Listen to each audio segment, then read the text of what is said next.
of the show. We're on in 10 seconds, so get ready to have a good time. Hi, this is your captain speaking. Welcome aboard. Please fasten your seatbelts, sit back, relax, and enjoy the flight.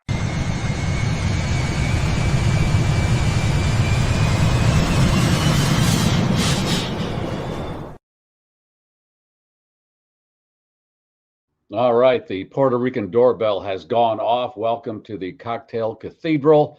I am your host, and that would be Trombone Shorty as the Beaver. Okay, we have a lot to get to this evening, and we want to get started ASAP, and that would be the relieving of the condom as the final sequence. We've kicked the tires here, right? And we lit them up, and then that other thing has to happen with Leslie's condom. Hello, Leslie. You're muted.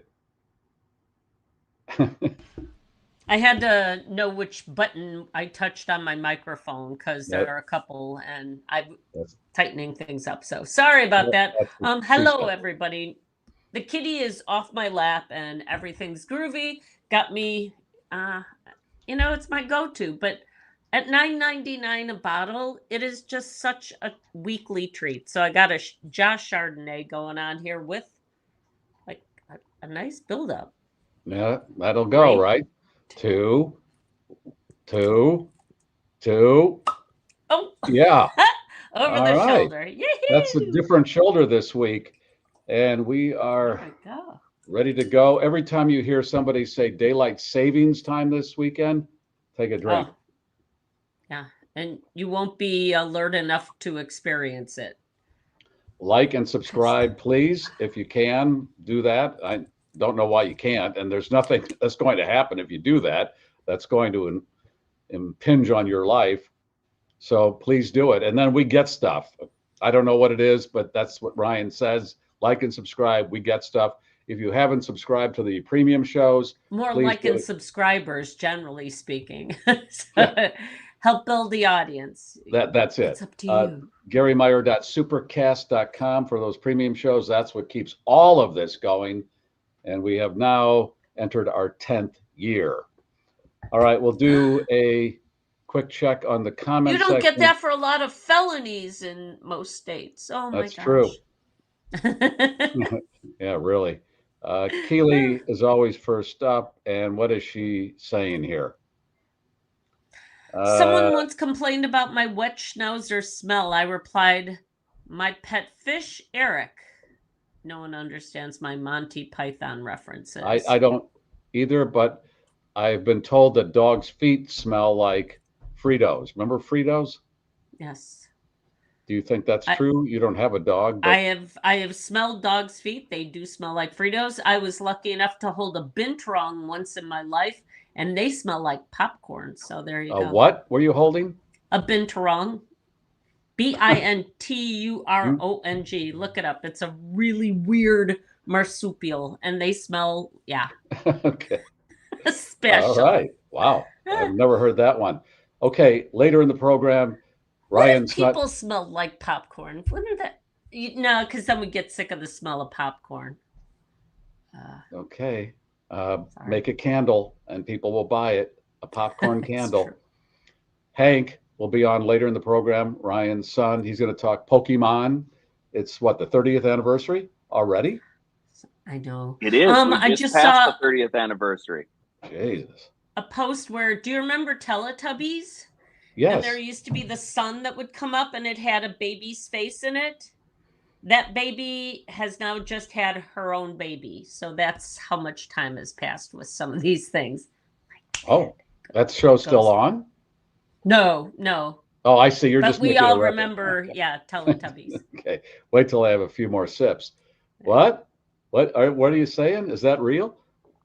We have to bring It's hard to tell. Our first guest on right now because I'm really anxious to get into this story. Eric, there's Cedric the Entertainer, there's Charlemagne the God, and there's Eric the Entertainer, Undertaker. Eric the entertaining Undertaker. Yes, because he is, and he's a good friend of ours. Well, thank you. It's good to see you, Garry and Leslie and everybody else out there. And well, I guess you'd call it podcast land. I'm so used to radio land. I can't believe it's been 10 years for you on this already. Yeah.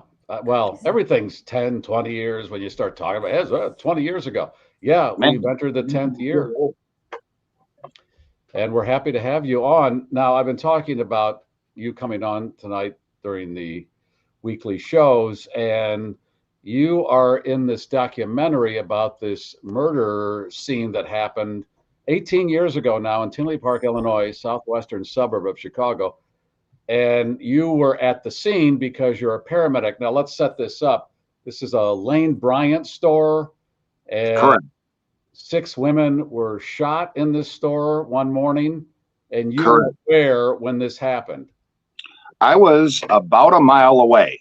I don't want to use the word literally, but I was literally a mile away. I was at 183rd in Harlem, stopped at a red light, and I was on the fire department for a couple of decades, and I was still a licensed paramedic. I kept my license up even after I retired from the fire department.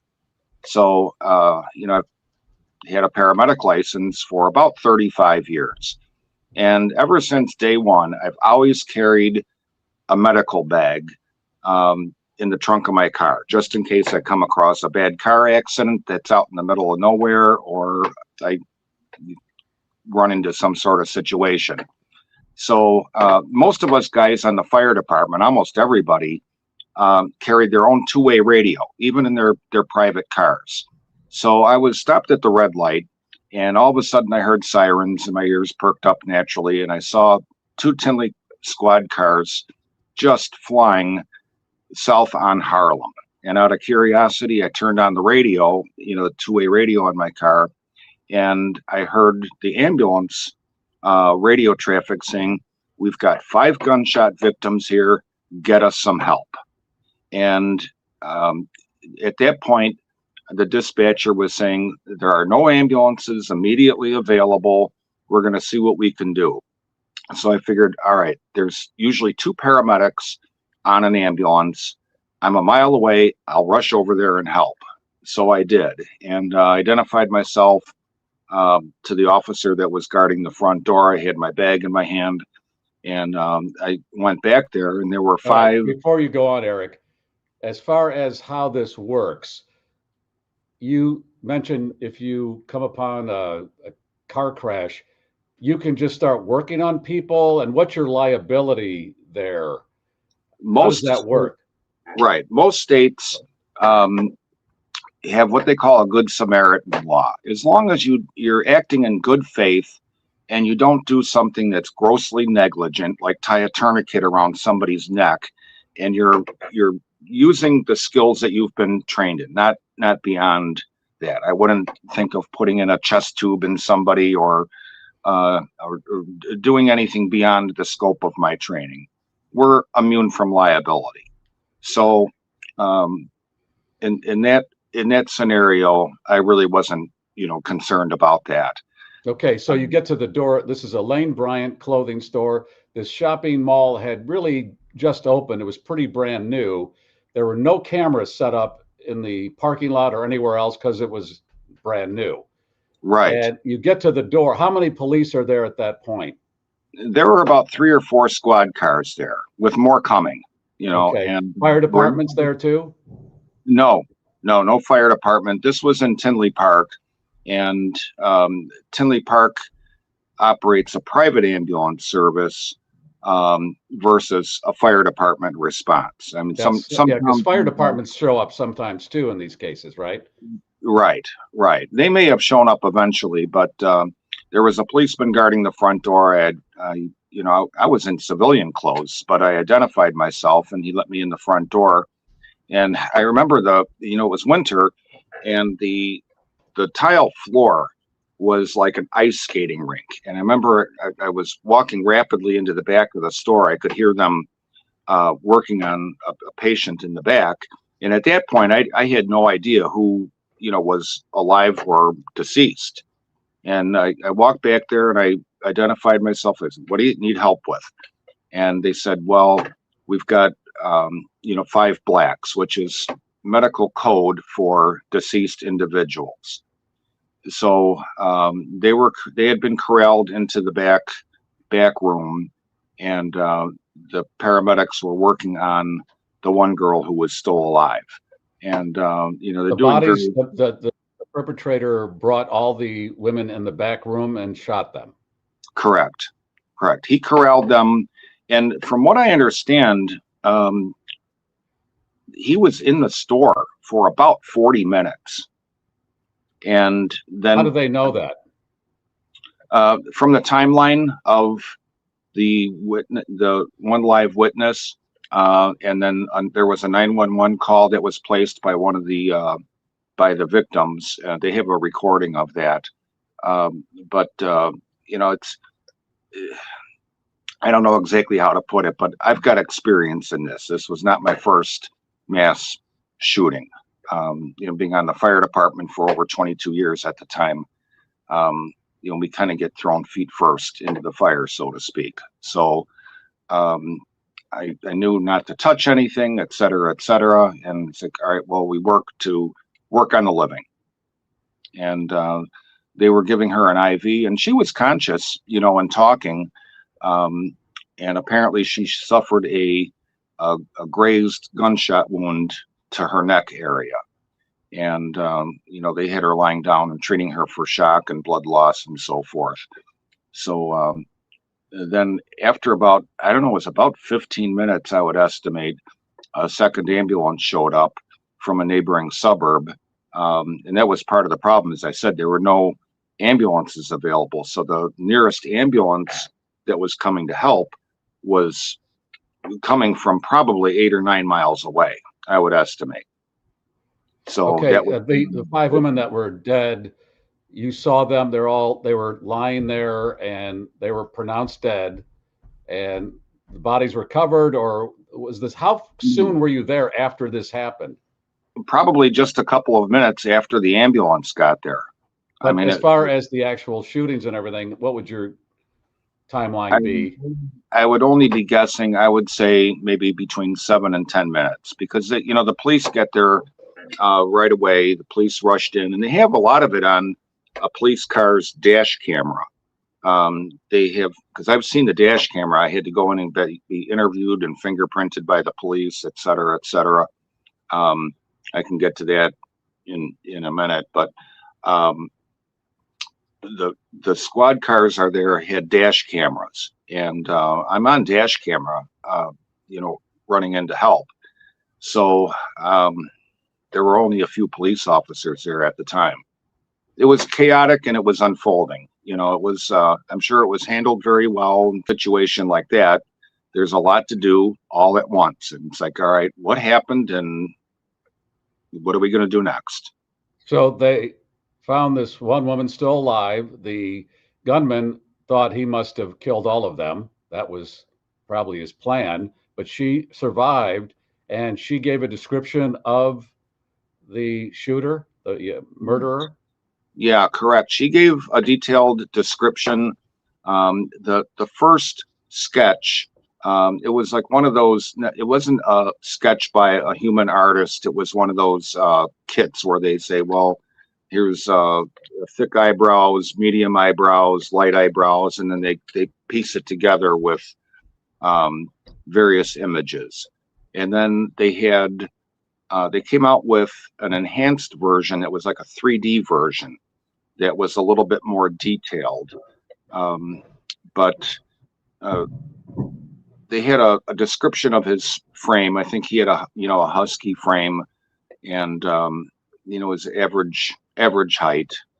So apparently the police missed him. Maybe that's not the right term. He fled by about a minute or two before the first squad car got there.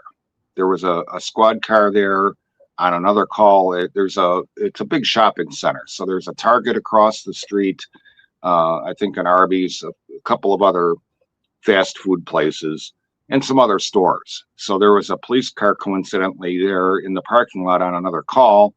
And then, he rushed over there right away, but the guy had already fled.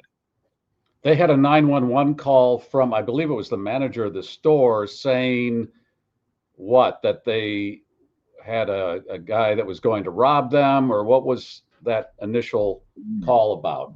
I don't remember the exact verbiage of the call, but she said, Lane Bryant, hurry, get over here in a hurry. And the way the 911 system worked at the time, it goes to a regional dispatch center. So they said, well, which Lane Bryant? And then, hold on, I got to connect you to Tinley Park. And then it's kind of like they've got to transfer the phones to the nearest police station. And now I believe it's a lot more enhanced, where they can pinpoint your 911 call to within 5 feet of where you're calling from. So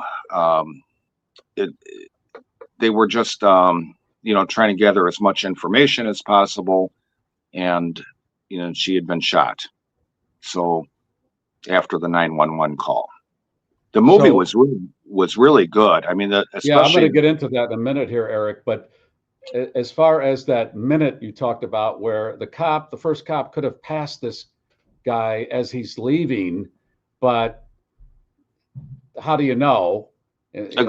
Cars are going here and there, and then by the time they realize, okay, what's going on here?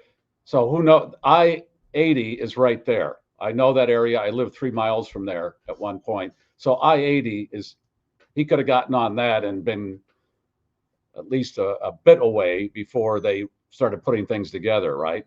Right. Yeah. I-80 is probably a quarter of a mile away. You can go east or west on I-80. And as a result of this, I know the village of Tinley Park and the police department put up license plate readers, high-tech license plate readers, because if something like that ever happens again, they can identify, a getaway car, through the license plate reader system. I know they use it in Chicago too, at various neighborhoods. Yeah, and the fact is, like I said, the mall was so new that they, I guess, were going to install cameras, but they hadn't at that point because they just opened. But I'm thinking, well, you shouldn't be open unless everything's ready to be open. And they would have had some kind of maybe video of the car leaving, a license plate, or at least the description of the car. But that's the way some of this stuff falls. I think that maybe as the police were driving in, he was just driving out in the opposite way, and and that's that. Yeah, I mean, they don't know. They don't know what Right. they're looking for yet. Right. So you've got a witness, and here we are 18 years later, still unsolved. Now, this documentary just came out. It's called Who Killed These Women, the Tinley Park Five, and you have participation in that, right? Yes. Charlie, the way that came about is a very good friend of mine, Karen Conti, is an attorney in Chicago. And I don't know. On the program, she was talking about John Wayne Gacy. Yeah. She is a very good personal friend of both myself and my wife. And she had sent me an email because I had mentioned to her in passing that I had been present at Lane Bryant, because at the time I really didn't tell too many people about it. I just for whatever reason. And she said, "Oh, I remember you told me." She goes, "Weren't you on that scene?" And I said, "Yeah." And I basically told her what I just told you. And she said, "Well, they want to make a documentary about this, and can I have the producer, his name is Charlie, give you a call?" So I said, "Yeah, that's fine. I'll, explain, what my role was." So he had texted me, and it's funny because I think I only talked to him maybe 2 or 3 times, and the rest of it was just by text message over the cell phone. So we were filming an interview that was up on the north side. I think it was Northbrook.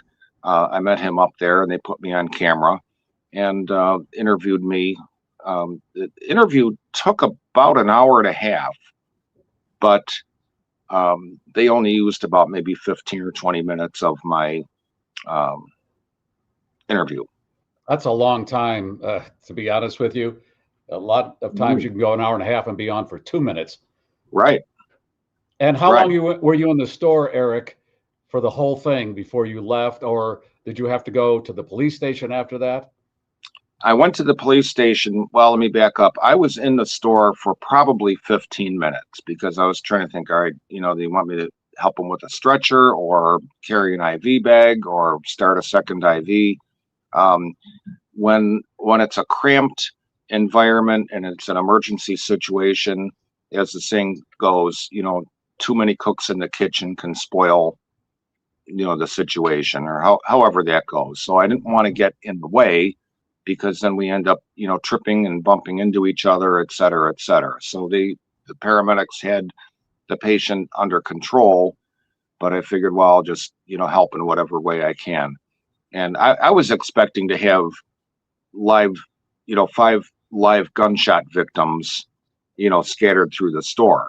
And that's what I was expecting. And it's like, all right, go to work and, triage who's injured the worst and who needs airway management, who needs, hemorrhaging management, et cetera, et cetera. So I remember there was an ambulance that arrived. It was probably 15 minutes after the initial call went out for additional ambulances. And I knew the guys that had pulled up because I had worked with them on calls before. And I said, look, they've got 5 deceased people inside. It's a crime scene. And just going to let the police handle it. They'll be bringing out the live victim in a few minutes.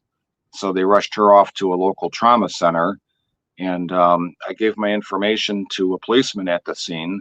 And it was right around lunchtime. This is going to sound kind of bad, but I was really hungry. And I figured, all right, well, I'm just going to go home. And I went home and made a sandwich. And okay, I don't know how but you said you've been at these scenes before, I guess, and you're an Undertaker. So I guess you get used to this? Yeah, you never get used to it, I suppose, but you just adapt to it. I mean, I've being on the fire department, I worked in a relatively bad neighborhood on a fire department where it's like, all right, well, we got a shooting and then we had a bad car accident and this and that. And you just adapt, I guess. And it's like, well, all right, what's for lunch? We could come back from a really bad car accident where we had 3 or 4 people killed in a car accident. And it's like, all right, well, we're back now. And what's for lunch? Okay, so you wanted to go home and have lunch, but did they say to you, hey, this is a crime scene now, you're in the crime scene, you have to stay here, or what was the procedure there? Well, I knew that was coming. So I gave my information to one of the officers on the scene.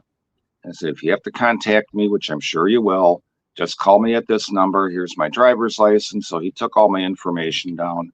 And a couple of days later, I got a phone call from a very angry police department saying, we've been trying to get a hold of you for 3 days and we didn't have a phone number for you and this and that. And I said, well, did you look in the phone book? I'm in the phone book. Well, you gave your number to a cop there, right? In the interim, I don't know what happened to it, but they said, oh, you were inside. And it's like, well, yeah, you were calling for extra paramedics, or at least the ambulance was calling for extra paramedics, and I was a mile away. And I could do something when I got there. So that turned into a big mess. I went to the police station. I could tell right when I walked in, the police were not happy that they're like, well, you were inside. And it's like, well, yeah, of course I was inside. And again, I'm thinking, well, this is not my first mass casualty incident. Of course I'm going to be inside. And so they wanted to know if I touched anything, which is all well and good, but I've taught classes to other paramedics on crime scene preservation. If we walk in, sometimes you walk in and you think something is a natural death and it turns out to be a homicide. So you have to keep all these things, in the back of your mind. So they fingerprinted me for what they call elimination purposes. Just in case I touch something, they could rule out my fingerprints, as a suspect. And then it snowballed in a bad direction from there. I could tell they were mad that I was there. And it's like, did you go to the media? And I said, no, I didn't really see the point to it. I didn't need a media helicopter landing in my backyard, rushing up to the front door to get information. So there are still a couple of details that have not been released to the public that I have no intention on releasing. It really wouldn't break the case, so to speak. You know, the police department is fully aware of them, but I know the producer from the documentary was kind of itching for me to disclose it, and I just said, look, I'm sorry, I don't want to say anything that could, you know, compromise the case. I don't think it would, but the police are keeping it confidential, and they have their reasons, and I don't want to compromise anything. Well, it's 18 years later, so those clues still haven't done any good. Right. When I first walked in and saw the victims, I was just thinking, all right, like, what the hell happened here? Because, you know, the position of the bodies, and I had no idea what had happened. And, you know, they were talking, the paramedics were talking to the one live victim. And, you know, I was just, you know, kind of looking around. But the one thing I didn't like with regard to my police interview was one detective who, he's a part-time detective that's part of the, what do they call it? South Suburban Crimes Task Force, where they call in detectives from a number of different communities. And whenever there's a large crime, they work together. And he's like, "Did you steal anything?" And I'm like, "What do you mean?" And he goes, "Well, it looks like you're stealing something here from Lane Bryant." And I said, "Absolutely not." I said, "Number one, there are no women in my life that shop at Lane Bryant. And number two, I don't even think that way." And after they did that, I was like, all right, this is going south in a hurry. I'm like, "You want my fingerprints? Let's fingerprint me. And let me be on my way." So that part of it did not go well, because one of the other detectives goes, "You're lucky you didn't get arrested." I'm like, "Well, for what? Why am I lucky that I didn't get arrested? When you're calling for other paramedics, then if you're considering arresting me, then you should be considering arresting the other paramedics that were there." So it was just, well, it didn't go well. Well, is this all in the documentary, what you just told us?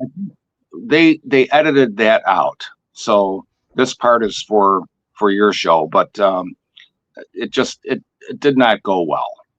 Did not go well at all. And that's all there is to that. How was the documentary overall, Eric? How did you find that?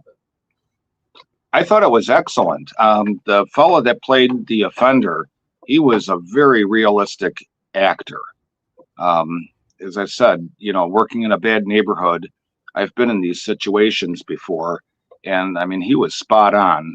And the women actors that were playing, the woman that was playing the manager, the other woman actresses rather, were did a very good job. So I know that the producer and the director, Charlie, his intention is to ultimately solve this case with the public's help and through social media, et cetera, et cetera. He has not been getting a lot of cooperation from the police department, because they feel it's like, oh, well, we're going to get flooded with calls, and we're going to have to check out all these potential tips that aren't going to lead to anywhere. And basically they just want to let a sleeping dog lie. And great. Yeah, great is right. Is the survivor still alive? And do we know anything about her and how much she cooperated over the years? Or is that just, she gave her statement then and that was the end of it? No, they've been in contact. The police have maintained contact with her. They've gotten about as much as they can get out of her. You know, she was a cooperative witness, naturally. She is living her own life. I have no idea what her name is, or, you know, where she's at. However, you know, the police, I believe they can still stay in touch with her. That's got to be traumatizing, to say the least. Yeah. I mean, it's a life-changing event, that's for sure. You know, Yes. to be, because I think she was just shopping in the store, and I, you know, I was thinking, all They right, were all what? just shopping, except the manager was the manager, and the other women were just there. It was early too, and these poor women. I think I'll go to Lane Bryant at 9:30 in the morning and do a little shopping, and that's how freaky the world is. Yeah, I don't understand why somebody would expect to get a lot of cash in a robbery from a Lane Bryant, and there At was 9:30 in the morning. exactly on a weekend morning, and most people, even back then, weren't paying with cash. You know, you pay with a credit card, and point being is that, you know, a big cash haul um, wouldn't be expected from a women's clothing store. There was So another rumor going around. You probably heard that the murderer knew one of the women, and that went nowhere. But that was a thread. yeah, one of the women, I don't know if it was the manager or whom, uh, she had some sort of an affiliation with a church, I believe. And again, this is just, you know, the rumor that I heard. So Is this in the movie? yes, Okay. I believe so. She she had an association with a church, and then she was dissatisfied with. Apparently, there was some kind of financial monkey business, so to speak, and I don't know if she was planning on going public or turning in what she knew to any authority figures. Uh, but there was speculation that it could be related to her position in the church and financial misappropriation of funds, et But that cetera. went nowhere, right? Right, right. So what's the motive? There's always what's the motive, and sometimes it's just a thrill kill. I had a detective on who talked about those Browns chicken murders, and when I do this, Leslie would go, "How do you murder chicken and pasta?" That was her joke. She was a shock jock back then, and those guys were on the lam for 10 years until a girlfriend who he confessed to couldn't take it anymore, couldn't hold it in, and then it unraveled. But uh, that was a thrill kill. They just wanted to kill a bunch of people. And on a side note from that, I mean, that's Juan Luna and James Degorski were the two offenders. And I remember this because I followed that case, you know, not only in the news, but, you know, online.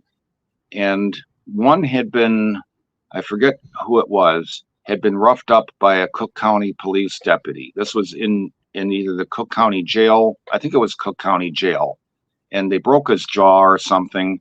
And then he sued for tens of thousands of dollars, and the jury sided with him. So he won, yeah.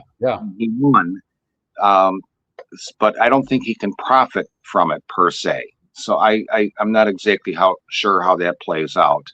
But I remember one of the Palatine police detectives saying, after how long was it, Gary? It was 7 or 8 years that went unsolved. Almost 10, I believe.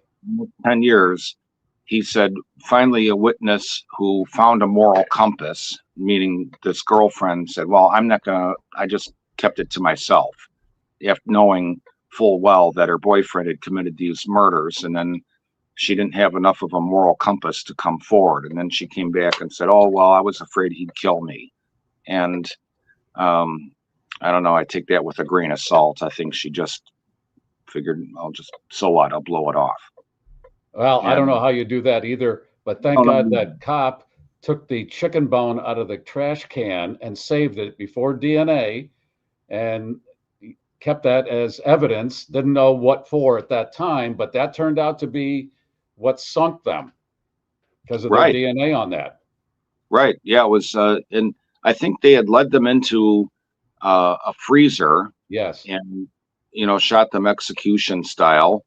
And it took a long time. In fact, both the offenders, the convicted offenders, had been interviewed by the police previously, but it didn't go anywhere.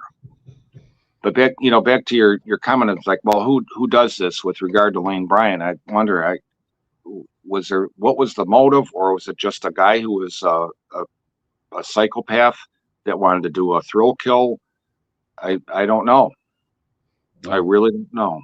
I think you have to be a psychopath to do this stuff, but that's me. Yeah. Really, it's crazy. And this is not the first one, won't be the last one, sadly. And you said you've witnessed a number of them. I don't know how you have a sandwich after that, Eric, but you do.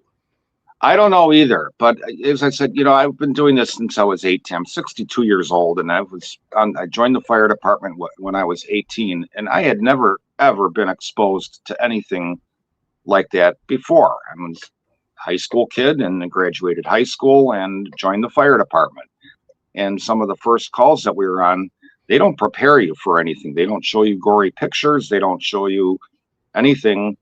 It's all on the job training, and either you can hack it or you can't hack it. And they throw you feet first into the fire, so to speak. And I remember one of the very first calls I was on was for a man that he was in his finished basement, and he was a heavy drinker, and he passed away at the bar, and he still had a shot glass in his hand.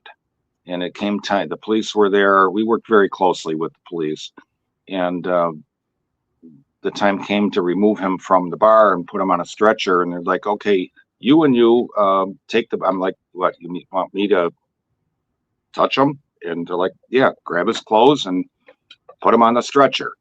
And it was situations like that, and then you pull up on a car accident, and you can't just stand there and not do anything. You can't freeze up, and you just have to go to work. So the ugly part of it, you just adjust to. Yeah. I thought you were going to say they made you take the shot glass out of his hand. Yeah, we did. Yeah, the shot glass out of his hand, and then yeah, I remember that. I've seen a number of things that are like disturbingly creepy that unless I was in this, I would never have any exposure to what. I hope not. Yeah. I have this ongoing thing where they talk to somebody after something horrific that they've just witnessed, and they go, it's the worst thing I've ever seen. And I'm thinking, I can pretty much say that you don't need to say that because it was an explosion that blew a bunch of people apart. Yeah, it's the worst thing. I hope you haven't seen anything like that before. Yeah. Do you remember the Larry Eiler case in Chicago? This is going back probably 30 years. He was a serial killer that he had murdered a kid. I'm trying to think of how to put this, especially because it's getting close to the dinner hour. Yeah, and it's Lent, Eric. Come on. Yeah, I'm a practicing Catholic, so I'm trying to be okay. My Lenten obligation. Be delicate. Yeah, Larry Eiler was a serial killer in Illinois and Indiana, and he had a habit of dismembering his victims. So they found a body of a 15-year-old kid up on the northwest side in the uptown, I think it was the uptown, north side, an uptown area, in a dumpster. They traced it back to him. And see that sometimes as undertakers, we're frequently at the coroner's office, at the morgue, and you see things that may not be related to your personal business there, if we're picking up a deceased person. But we do see, crime victims that come in and out. So you get exposure to it that way. And sometimes those things can kind of be shocking, especially if you haven't seen it before. It's like, whoa, it makes you pause in your tracks. And you still had a sandwich afterwards. Not that day. Not okay. I hope not. Jeez, have a moment where you can't eat. Right. At least once. You just have to, adjust to it and figure out somebody's got to do this, and that's all there is to it. Hey, I can just now watch this program, The Pit. I don't like those medical shows for that reason. I don't like that gore, but this show, The Pit, I seem to like. And that's as far as I can go. I don't know how you do what you do, but I guess thanks for doing it. Well, thank you. I get satisfaction out of knowing that I'm doing a job that not everybody can do. Mm-hmm. And, you know, people depend on us to get them through a rough time. And I figured, well, somebody's got to do it, and might as well be me. A lot of undertakers are ex-cops, ex-firemen, ex-nurses, or they go on to nursing school. A lot of latent lawyers and doctors in my training class. So we've had exposure to it, you know, over the years. And, you know, it doesn't make for pleasant dinner conversation, but, you know, somebody's got to do it. Somebody's got to do it. Now, Leslie, you can come on, and I want to thank Eric, and we did this on the show, for helping us with our family grave sites. He's done great work with that. So absolutely. Well, you're quite welcome. I'm glad you put your faith in me, and that's the most important thing. And you came through for us. You know, it's funny. I work for a company that offers first responder discounts and teacher discounts these days. I mean, anybody who's in the trenches, like in the past, I would kind of poo-poo this and go, wait, you make a healthy living. Come on. You know, do you really need a yeah, the answer is yeah. okie doke. Yeah. Let's you do. give you a discount, because oh my gosh, yeah, what you deal with and what you and your colleagues have to handle is something, like you said, a lot of people absolutely couldn't do it. So right, I couldn't be a plumber. I mean, I couldn't be a plumber, but you know, gag reflex. Oh well, yeah, so gag reflex is right, and you know, we're getting paid, and it's actually against any firefighter or policeman's oath to expect or you know, take a discount on something. You know, it's like with that, nobody expects it. It's just sometimes it's nice to give back to those of you who do put yourself out there. And you know, a lot of us have dealt with some pretty horrifying and wackadoo stuff, but life, man, it's complicated. Right. By the way, in all of this, I was texting with Ryan because we're going to have Henry on, and I'm like, I hope this doesn't give your son bad dreams. And kudos to Ryan. He's like, nope, I got him doing something completely different. And so with that, I have to respect people who still know that there is adult talk and there is general conversation. This show most definitely is adult talk. So adult and talk. There will be swears when the kid's not around, but that sort of thing. So right. Yeah. I grew up in a house where there was no swearing, so I still carry that. Jiminy Christmas, how did you get through it? Gee willikers. God bless it. Yeah, my dad would say God bless it instead of the alternative, but yeah, I try and guard my speech, you know, because not everybody wants to hear it, for one. And that's my thing. I don't know, if I walked into that Lane Bryant store, I would go, holy shit, what is going on? I mean, okay, fist bump to you, Eric. Now, the documentary, Who Killed These Women, the Tinley Park Five, it's playing or did play at select AMC theaters. Is it going to be on a streaming service? Do we know? I don't know. I expect it to be available on a streaming service. It was at the River East Theater, one in Naperville, one in Crestwood, and I believe did one it play outside the Illinois area at all? Do you know? I'm not sure. I wouldn't be surprised. You know, if it was a great movie. So, you know, hopefully it's playing, you know, nationwide. I don't know, you know, how much of a benefit they would get from, you know, nationwide tips. You never know. Right. You know, you never know. Really. All right, Eric, and this isn't to diminish the work that was done by the Tinley Park Police Department, because some people are taking it personally that somehow this is questioning whether they gave it their all. Yes, most definitely. We know that these departments do their best with these situations. And like you said, you go in there assuming one thing and you experience something completely different. Yeah, nobody's prepared for this. Yeah, there's no script except on the pit. And honest to gosh, man, if you guys can watch the pit, there is some wackadoo stuff coming up in season 2. It's nothing for you, Eric. You've seen it all. No, you've seen it all. Watch it. You know what I do like watching is the old reruns of Emergency, Squad 51. I Johnny just started Gage. watching that.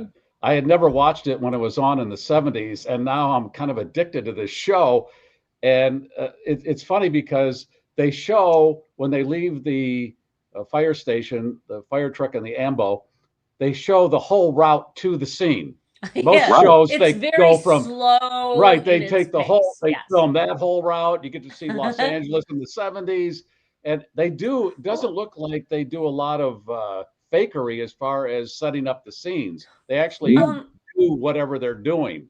Honestly, that show was so, instrumental in the whole defibrillator movement. And now we have them like hanging on walls and people know clear. Yeah. That show, to your point, Leslie, was so instrumental. That show is responsible for the paramedic system as we know it today in America. It was so popular. Yes. It really caught on. And in fact, Johnny Gage, Randolph Mantooth, the one actor, is still very active. He was dreamy. Yeah, a lot of girls liked him. He's still very active in nationwide emergency medical service conferences, conventions. He'll show up, and he's done a lot of work to enhance nationwide paramedic systems. But I really I learned from that show. You know, like Dr. Brackett will be saying, "Oh, 51 looks like Stokes-Adams syndrome," and I'll have to get out one of my cardiology books and brush up on Stokes-Adams syndrome. It was very. And now this is where the current viewership watching The Pit is going on YouTube, and there are all these doctors who are analyzing each and every episode for its real, just how real is this approach to the situation. And of course, there's that Hollywood element, but yeah, it's introducing people to things that they never would have known about otherwise. Right. Engine 51. Engine 51. In fact, at Christ Hospital, which is a very busy level 1 trauma center, in the emergency room, they have that what do you call it? That sound bit programmed into their computers for when an ambulance is calling, or they get like an urgent message. It's like like that. Over to the computer. It's like when the hospitals play lullaby every time a baby is born. I love when that stuff goes on. When you spend enough time in hospitals, you know this stuff. Hey, can I get that as my ringtone? I used to have it on you my probably phone. could. I had it on my phone, but in the funeral business, it didn't work out too well. Okay. No, probably not. I'd love to hear you guys out at a bar and some of the stories or jokes you tell. That has to be something. So dark humor. I was having a conversation with one of our texters about, I would say tragedy plus time equals comedy, but in this case, even the time element is making it a little difficult for some people. Yeah, just what song did the rabbi sing at the Catholic priest's funeral? What's that? What song did the rabbi sing at the Catholic priest's funeral? Don't know. Oy vey Maria. What is it? Oy vey Maria. Oh, Lordy. There you go. That's some Undertaker humor right there. All right, Eric. Thank you.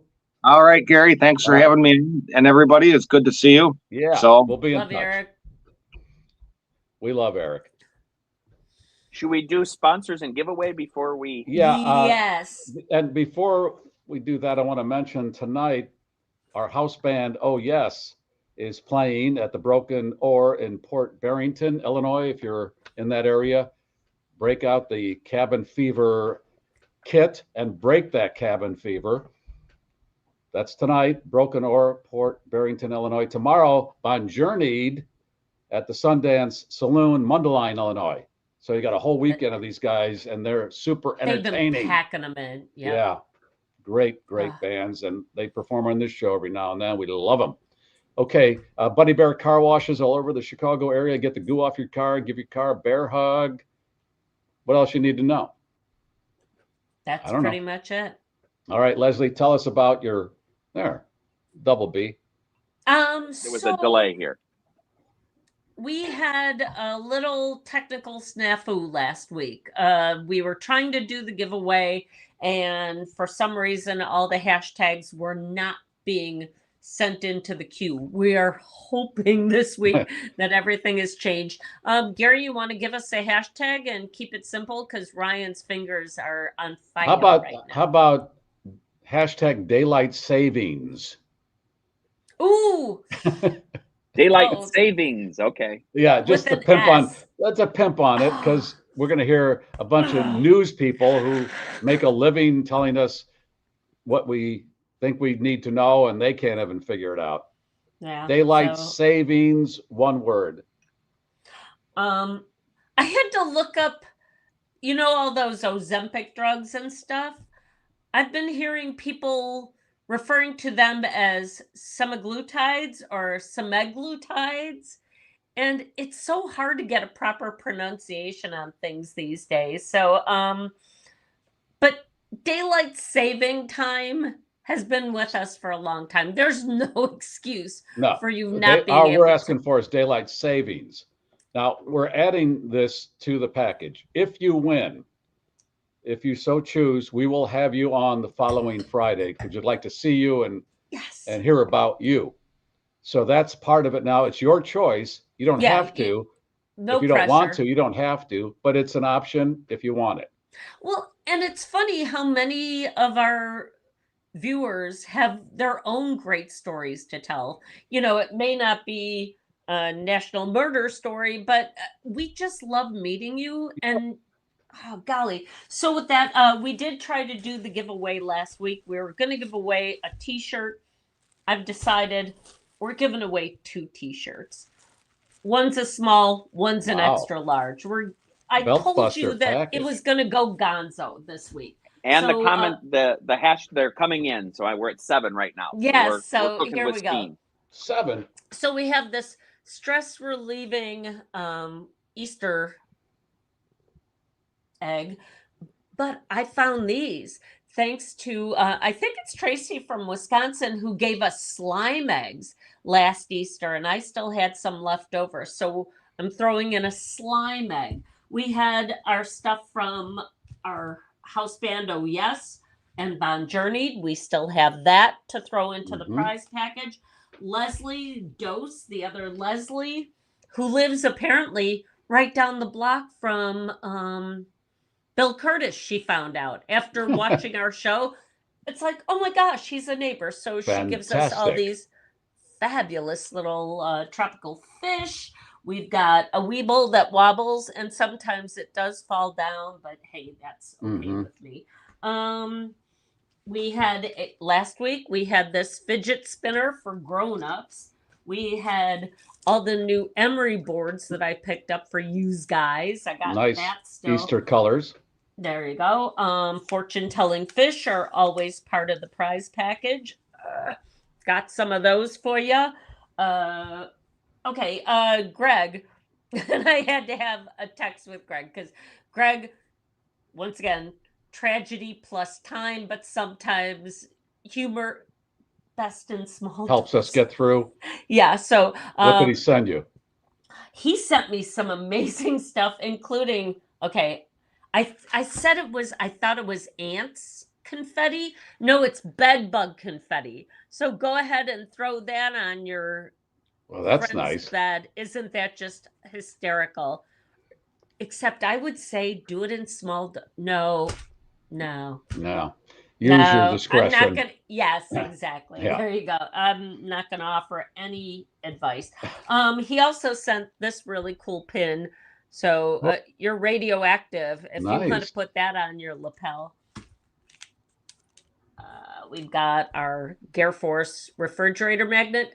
Alan asked me how many we have, and the answer is never enough. But yeah, we've got a few to get us through. But that's the isn't that just a clean one? That's I love from it. Alan, the producer emeritus of the GarrForce. But isn't that just the best refrigerator magnet? And finally, the price that started it all. The condom. Your very own one condom. All right. At the end of the show, we'll push the button and somebody's going to win all that. And then if they want, they can be on next week with us. Yippee! Yeah. And we love to meet you. Yes. All right. Is Hank available or is he in his trailer? He is Eric. right there. Oh, hi, Henry. All right. Hi. So Pokemon has surpassed a 30-year mark here. And you are totally into this, right, Hank? And you have a number of Pokemon cards. And you're pointing to your hashtag. That's his YouTube channel. So if Oh. anybody wants to check out his YouTube At channel. Just Henry. Yes, Henry has his own YouTube channel. Before we do Pokemon, this is what's on his YouTube channel in case you want to. They were going to be making a free throw shot behind the back. Oh, Okay. nothing but net, Henry. Nice. Wow. He's more productive than I am. Jesus. Woohoo. So, Henry, do you want to talk about the cards? I'll put them up here. How long have you been collecting, Henry? I have no. I kind of forget. Okay. And how Oh, many that's cards? right. Little? That's like a $300 card. That's $300. Yeah. And how much did you pay for it? Well, I $2.99. No. I like bought a thing and then I got that. I was opening packs and then I got that card. And how long ago was this? Guesstimate. Like a year. Yeah. So, And or two. and you did bought a you pack know of it was cards. going to be an important card when you opened it up? No, it's just like Okay. a random card, and then like when you open it, you can see. I can tell if it's rare or not. How okay, you buy a pack of cards. How many are in a pack? Like we used to buy baseball cards about 10, Yeah, okay. And how much is a pack? like 10. $10? No, depends what pack you're buying. Okay, Oh. range. Give me a range. If you go like back like to the first edition, that's like, so I think it's like $5 all the way to like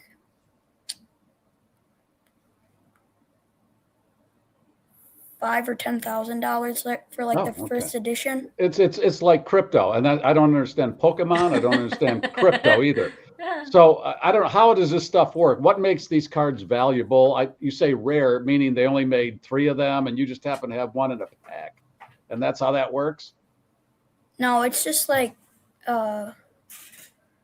it's like harder to get, and like because like they stopped making like those like sets that you can pull them from. You can't get it. They stop making them, and then you just have you can buy any of them that are still not unopened, but they don't make them anymore. Okay.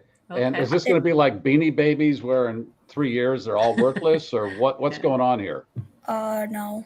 It's held their value. I mean, they're 30 years old, and he was talking about the original ones. They're worth a lot. And here's another one. Is this your other good one? Yeah, it's like $95. Are they still making them? No, it's like sets. But they're still making sets. Yeah. Yeah, These cards are kind of rare. And then tell them how you would know how they were graded. Can you tell them about the grading, Henry? Wait, what? How did the cards get graded? PSA. Yeah, you send them into PSA. So PSA is Pokemon. Is there It's a grading. It's a company you a send it grading in system? Okay. and pay. So he could send these cards in to get graded. And how much is it to send those cards in to get graded, Henry? I don't know. But like, Okay. I mean, if This you're is like, Dad's money right now. Yeah, Like, you, it's- yeah, it's- just pay for it and shut up. I don't need to know this stuff. it's a 10, like if it's like a PSA 10, like it's like $1,000 card maybe. Oh, Yeah. I'd be great. leery sending this away and hoping to get it back. Yeah. It's like how it's like how good of a shape you kept it in. right. Okay, so that's kind of like And that's why these cards. are in those yeah. protectors. In right? those protected. Same thing with the little tags on Beanie Babies that we used to buy. Okay. Yeah. That's When we why thought I'm those were going to wondering be here. worth something. The That's what numbers those are. in the corner, do they mean anything? Like, is that part of a grading system up in the top right-hand corner? No, it's just their like HP, like their health. Oh, You okay. play these as a game. I mean, there's some people that play them as games. He just pulls them out and tries to collect them. He collects them more than actually uses them. And there is a game associated with this, right? Yeah. Is this the one where you walk around town looking for Mr. Bubbles or something? There's a Pokemon Go. You play that, don't Right, you? Not, Henry? Pokemon Go. Yeah. Do people still play that very much? Yeah. Oh, okay. And Did you have a big giant stuffy next to you? Is that still around? Show on that. Do you have did I see a Charizard or Char? There you go. That's a Pokemon figure. Yes. Jeez. Charmander. He's very popular. Okay, and Ryan was also showing us, and Hank earlier, some big pillows or something they just got. This is what they just got. These hot toys. They just went to the toy store, and the lady behind him said, "Hey, I heard these came in the squish dumplings," and so they bought some of them. And those are they like come in their squeezy own toys? steamers, like an Asian in their own soup steamers. dumpling. Yes. And you just squeeze them, Here, right? yeah, I have them right. Let me make it bigger. Sorry. Well, there you go. Yeah, here they are. You just That's squeeze like them, this. but they smell like formaldehyde. They really are stinky. Oh, great. Huh, Hey, Eric might want those. Well, that's what we were saying. And then, like, this one's a small one. Henry said it's leaking glitter, but it's a glitter ball. So these ones are like $6, and the big ones are like 12. But they're like hot items. And they'll be worth $300 in 2 years? I don't think so. We'll Okay. stick to Henry's Pokemon cards, and he also has been collecting baseball cards. So he's still doing the retro baseball cards, aren't you? You just got a bunch of them. Yeah. Okay, well, good luck, and hope they keep their value and then send you to college on them. And what did you end Yeah. up giving up for Lent, Henry? Did you end up giving candy up for Lent? Is that what you gave up for Lent? Yeah. He tried to, if you didn't hear that one program where he tried to give up swears, and Ryan poo-pooed that. He said, no, that's not You said that's what I thought. My dad told me you should give that up for Lent. No, you said that, and then you said one of your friends were delaying it, right? A year? Oh, put it on You the can count. delay it a year? Delay it. Next year, I'll give it up. Oh, great. So you're giving up candy for Lent. Yeah. Yeah. Okay. And last year it was chocolate milk, right? Yeah. We're never doing that again. I lost weight. And that ain't right. Oh God. As he drinks the Diet And Coke like, there, are you you know? still? Oh golly. Are you still drinking the good chocolate milk, the Entenmann's? No, Or not Oberweis. Entenmann's, But then we eat Oberweis. the Entenmann's. Entenmann's is the coffee And cake. eating he has. the Entenmann's, yes. Yeah. Okay. He washes it down. Oh Okay. golly. All right, Henry. Good to see you. Can you say goodbye, buddy? Bye, guys. Bye, Henry. Did we Check do out the- his YouTube channel if anybody's Check looking him out. for more Subscribe. Subscribe. Like and subscribe. Like and subscribe. Everybody. crazy. There you go. God. See you later, Henry. It ain't easy being a kid. It's too much. And with that, Gary, we probably should bring him on as a consultant Yeah, to really. help us. It's probably get got some 5,000 clicks already, and and I don't know Exactly. what the hell to do with this stuff. Did the tone go off? Because we got a break for news, traffic, weather, and sports. And I was here, and then we got to play my favorite. Thanks for stopping by The Loop, FM 98, WLUP Chicago. And we play that every week because Ryan was 2 years old when I was doing the all-night shift at that radio station. And this is the other favorite that. I've been waiting for this moment to let more music there. Feel the beat tonight. Hey, you are so, spot on with your, didn't wear a watch. I was just watching a Charlie Puth video on Hot Ones. Look at me, because I talk like the kids. But Michael McDonald has been resurrected with some new pop, and they're selling it as yacht rock music to appeal to the younger audience. So maybe all that was old is kind of new. Wait, again. Michael McDonald is recording again with Charlie Puth? Yes. Oh. Yeah. It sounds good, and it does sound yacht rocky. So yacht yes. rocky. So with that, you want a story? We'll do one. We're running. Yeah. Okay. We'll do one. Hang on here. Let's do one of the ones I teased this morning. And that's a man in Sarasota, Florida, is facing DUI charges after operating a golf cart while intoxicated. As if that wasn't bad enough, James Aplenty's erratic driving caused his wife to fall from the cart, resulting in some serious injuries to her. According to investigators, Aplenty and the missus began partying at the club in their housing development at around noon on March 1st. Okay, mind this timeline. Started partying at noon on March 1st. The golf cart incident was reported at 9:30 p.m. In addition to Mr. Aplenty failing field sobriety tests and blowing a .197, wow. He and his wife were also found with open liquor in the golf cart, which seems difficult. Where do you put your open liquor when you're in a golf cart? Don't they have cup holders in those things? Oh, maybe that's it. Because how are we going to get from the club to our house without a road soda, as one alcoholic friend referred to them as? Yeah. Get it in the hole. Oh, golly. All right. Britney Spears got arrested too on Wednesday for allegedly driving under the influence. Once again, hey, we do not apologize for consuming adult beverages. But we're not driving. Don't drive, for gosh sakes. Jesus. So Britney was taken away in handcuffs by the from Chips, if we're going to go back to the 70s with Emergency and all those other shows. After being seen driving erratically and failing to pull over in a timely manner. According to one of her representatives, quote, Britney is going to take the right steps to comply with the law, and hopefully this can be the first step in a long overdue change that needs to occur in Britney's life. So. And those steps will be in a straight line, unlike the ones she had when she was pulled over. Damn it. Yeah. So. Oops, I did it again. And yeah, she does have some priors. So. Okay. Once again,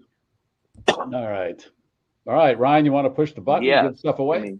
Let's do it. 1 second. We got a good turnout, 13. See, it was the damn machine last week. All right, who's going to win that? And then if they want, they can be on next Friday with us. Last time I was in the post office, I had to teach people how to write a check because nobody there knew how to do it. You're so old school. The Timbo. Ryan, tell the Timbo what to do. Send your USPS mailing address to 773-888-2157 or email Garry Meier Show at GarryMeier.com. When you do that, let him know if you want to be on the show. And if you will, we'll get you some details to make that happen. Yeah, we'll send you a link and everything. All right. And know that Mr. Meier is one of the best interviewers on the planet. We're never going to ambush you. He's going to find... I want to have fun with these. Right, and find the things in your world that will appeal to one and all. And I'm sure it's there. So we just want to visit. That's all I want to do. Yay. Have a good time. And then we're back on Tuesday with our premium shows. Please, GarryMeier.supercast.com if you haven't subscribed yet.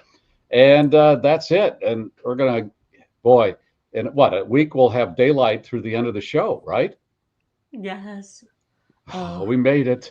Spring forward. We are so. Oh, God. It's coming. Yeah. Good. Thank you. Here comes the cannoli down the aisle. It's complimentary and delicious. Please take it. What about the daylight saving schnauzer? Or, you know what? Considering what we've learned from Henry and the youth, at some point in the next couple of years, maybe you'll walk into like a Pop Mart and there's going to be a schnauzer collectible that all the kids will want, and it's going to be worth thousands. Yeah. Those are going to hold their value. They always will. Yes. 3 in the green, gear is down, flaps are down, the voice of the globe, America's podcast, the GarrForce. Thanks, Eric. We've landed. We have landed. 556, 1 0, 1, crash for 72 about.